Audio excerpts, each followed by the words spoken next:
Always a pleasure to welcome Steve Peters into the show from ESPN and Inside the Coaches Room. Petey, we're talking coaches today. A handful of, guys who are taking over a bench, some of them for the first time in their coaching careers taking over an NHL bench, and the results have been a little mixed baggish, but I want to start with one guy, and it's Dan Muse out in Pittsburgh. He was maybe the most surprising hire of the bunch this offseason, and so far he's arguably been giving the most surprising results.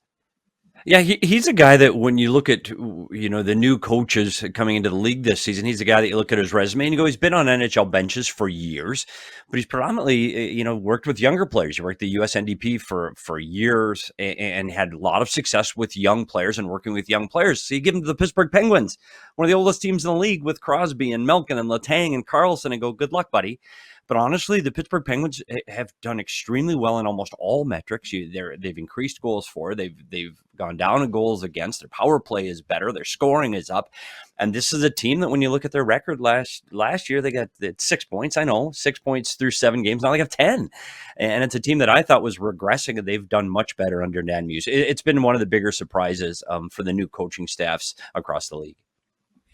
For me, I'm going to jump to a newer coach, right? Marco Sturm. He hasn't done well as of late in Boston, but again, he's a guy that isn't one of these recycled coaches. They're giving him a chance, but they also don't really have a plethora of players for him to work with. What are the expectations of him in Boston here with the squad and what he has?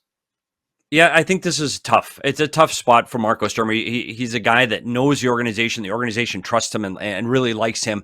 I don't think playoffs are the expectations for this Boston Bruins team right now. I think they're going to give him an opportunity to work and get this team going better.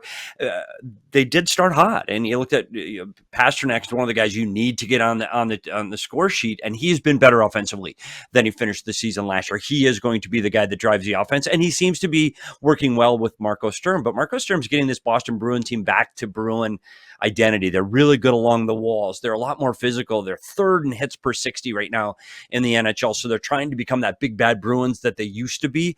It's just going to take time. They don't have that plethora of young skill that they're trying to get back up and into the roster. He's going to have a tough time.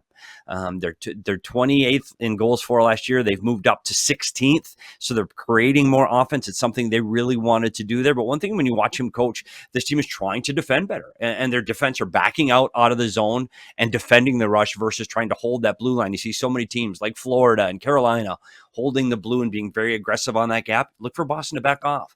We're going to defend you better. We're not going to give up those big rush plays. And I think that's one of the things that Marco Sturm is trying to incorporate into this Bruin team. Okay, PD. So now I got to go to the other end of the spectrum. Joel Quenneville, the old dog, right? He's back now. And again, I guess I'm like I kind of came in this league at a weird time, right? Where I played with like the old school guys where this is the way. And then I played with the new age guys. I was kind of sandwiched in between. What's the adjustment like for a guy like Joel Quenneville with this younger age of player and the talent? And, obviously a guy who's a legend, but he's in a new era now. Yeah, I think it's a real challenge for him. And you look at the time that he was away from the game, coaches have changed. Coaches have changed on how you coach players today, and it's a much, much, much different league than when he was successful in Chicago. It is now you pat the guys on the back league. It's a, hey, hug your buddy league. Like you've got to give these young players a little different care and attention than they got 10 years ago. Back then, rookies were rookies and you were treated like rookies, and coaches were in charge. The dynamic has changed. So to see Joel Quenneville having success with a team that is primarily driven by young talent and young players, to see the way they've responded to him is fantastic. But you talk about what they're coming from, and I'm not here to disparage coaching staff, but Greg Cronin is tough to play for.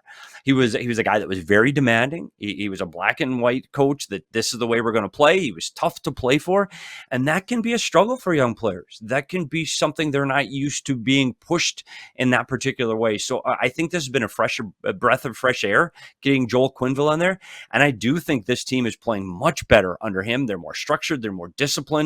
And you know what? It looks like they're having fun. And I think that is the key to success with a team that has young players, to make the arena a fun place to go to.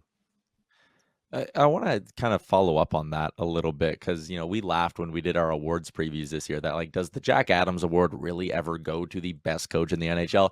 No, it goes to the coach and team who's just the most surprising and has the best storyline. So when you could, and if Pat, if you want to flash up that board again, when you kind of sit here and look and okay, the Stars under Gulletson are off to a better start than they were a year ago, or sorry, the reverse. They're off to a slightly worse start than they were a year ago. But a guy like Blash, okay, the Hawks are looking good. Like, and I'm hoping I'm framing this in a coherent way, but is there a coach whose fingerprints are kind of all over the improvements versus maybe some of these coaches who, like, hey, they just happen to be behind the bench and the team's playing a little bit better than they were 12 months ago? Like, does that make sense? It does, and I think where we have to go to on the teams with new coaches, there's a couple things. One, I think the Philadelphia Flyers and the Chicago Blackhawks are the two teams that I think their coach has had the biggest influence on changing the structure / culture of what's going on in those cities. The Chicago Blackhawks, you look, and they ended up with Sorensen behind the bench to end the season, and everybody knew he was a lame duck coach and he was on his way out. I don't know if that was the perfect way to start building that culture. Blashill comes from Tampa Bay, where he's been for several years now, and I think he's been able to instill this we're all in this together mentality. And you see the Chicago Blackhawk team really coming together now. And I think they understand this is the coach. This is the way we're going to play. We're going to defend as well as we can, but we're going to use our team speed to play the other side of the ice. So I think Blashill has really put his identity on this team in Chicago.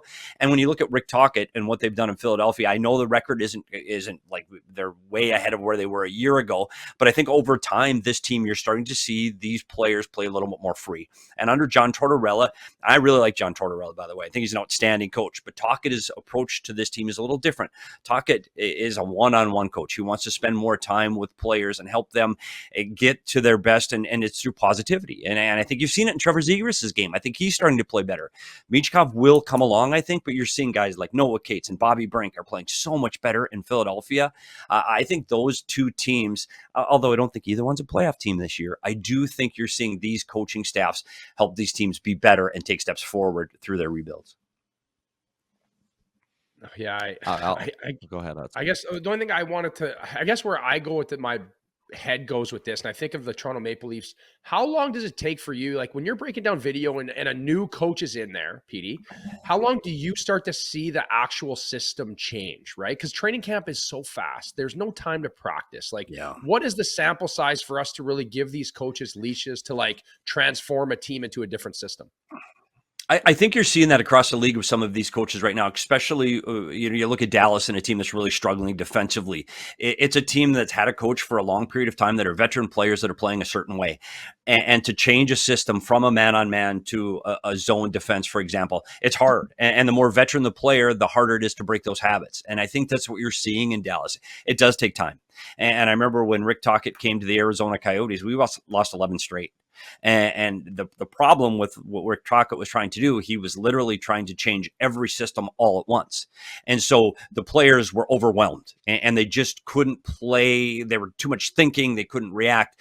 So after game 11, it was okay, we're going to work on one thing today. This is it. We're going to fix our neutral zone. That's it. We're going to let everything else go. We're working on one thing at a time. So I do think you're going to see some of these teams. It's going to take time. And Dallas and the New York Rangers are two big examples of guys that have veteran teams, veteran groups that are taking a little bit longer to get into their structure and learn their system. So I do think you're going to see that by the 20 game mark. It should be second nature and should be habit, but it's going to take a couple more weeks. And that ties into a question we got in our chat from NY Boost. We have a lot of Rangers fans who obviously watch the show, and he wanted to know, like, how long will it take Mike Sullivan to get this Rangers team fully bought in and playing up to their talent level? And I guess that's, again, an interesting way to kind of look at it here. Oh, maybe they're a Devils fan. Yeah. Actually. I read the profile picture wrong. Whoops. It's funny, but the New York Rangers problems, and this is my personal opinion, I don't think they stemmed from coaching problems a year ago with Peter Laviolette. We talked about the disruption they had in the locker room with the general manager setting out memos and everybody kind of blew up the room. That's tough to recover from. Mike Sullivan's a great coach. And right now, this is a roster that you go, okay, where are the New York Rangers going? They do have some top end talent. But right now, this is a team that needs secondary scoring, needs to have some more balance through their lineup, but they're just not scoring. Like, they're playing pretty well. Goals 4, 5 on 5, they're last in expected goals. I mean, puck's not going in. 31st in shooting percentage. The puck's not going in.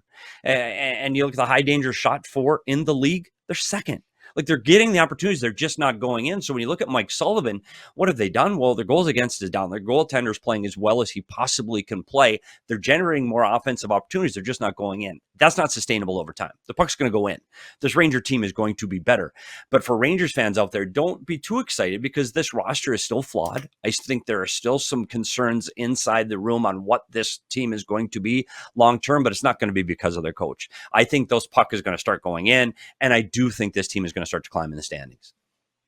All right, Petey, appreciate your time as always. Thanks for popping on, and we'll chat again next week. Thanks, guys. We'll see you next week. Hey, hockey fans, if you enjoyed that video, then make sure you hit the subscribe button right here on the Daily Faceoff YouTube. We have you covered for everything you need. Exclusive interviews on The Sheet with Jeff Merrick, all the latest hockey news on Daily Faceoff Live, and you can always get your morning started with Johnny Lazarus and Colby Cohn on Morning Cup of Hockey. Don't miss a minute. Hit that subscribe button.